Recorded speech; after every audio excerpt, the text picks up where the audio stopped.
السلام علیکم۔ غیبی مدد کا ایک واقعہ۔ ایک صاحب فرماتے ہیں کہ میں ایک کچر پر لوگوں کو سیر سپاٹا کرواتا تھا اور اسی کرائے پر میری گزر بسر تھی۔ ایک مرتبہ ایک شخص نے کچر کرائے پر لیا۔ میں نے اسے سوار کیا اور لے چلا ایک جگہ۔ دور راستہ تھا۔ جب وہاں پہنچے تو اس نے کہا اس راہ سے چلو۔ میں نے کہا میں اس راہ سے ناواقف ہوں، سیدھی راہ تو یہی ہے۔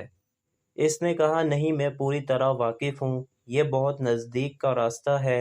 اس کے کہنے سے اسی راہ پہ چلے۔ تھوڑی دیر کے بعد میں نے دیکھا کہ ہم یکا یک بیابان میں آ گئے ہیں جہاں کوئی راستہ نظر نہیں آتا۔ نہایت خطرناک جنگل ہے اور ہر طرف لاشیں پڑی ہوئی ہیں۔ میں سہم گیا۔ وہ مجھ سے کہنے لگا ذرا لگام تھام لو، مجھے یہاں اترنا ہے۔ میں نے لگام تھام لی اور وہ اترا اور اپنے کپڑے ٹھیک کر کے چھری نکال کر مجھ پر حملہ کیا۔ میں وہاں سے سرپٹ بھاگا لیکن اس نے میرے تعاقب کیا اور مجھے پکڑ لیا۔ میں نے اس کی منت و سماجت کی لیکن اس نے خیال بھی نہ کیا۔ میں نے کہا اچھا یہ کچر اور کل سامان جو میرے پاس ہے تو لے لے اور مجھے چھوڑ دے۔ اس نے کہا یہ تو میرا ہو ہی چکا لیکن میں تجھے زندہ نہیں چھوڑنا چاہتا۔ میں نے اسے اللہ کا خوف دلایا، آخرت کے عذابوں کا ذکر کیا لیکن اس چیز نے بھی اس پر کوئی اثر نہ کیا اور وہ میرے قتل پر تلا رہا ہے۔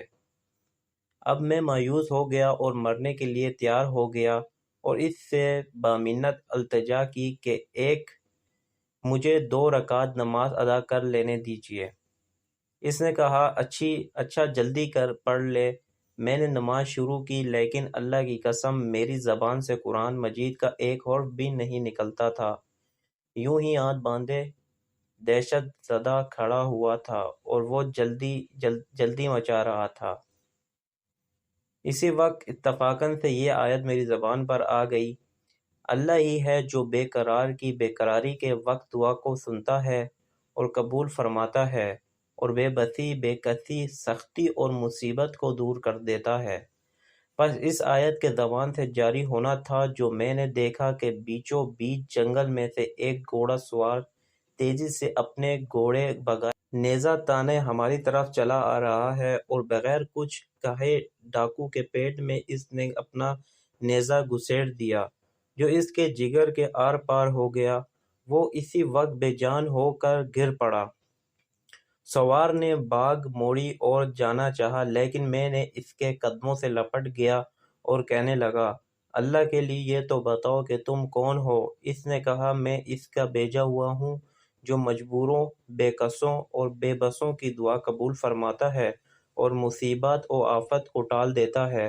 میں نے اللہ کا شکر ادا کیا اور وہاں سے اپنے کچر اور مال لے کر صحیح سلامت واپس لوٹا۔ اللہ کے سوا نہ کوئی پکار سن سکتا ہے اور نہ مصیبتوں اور پریشانیوں کو دور کر سکتا ہے۔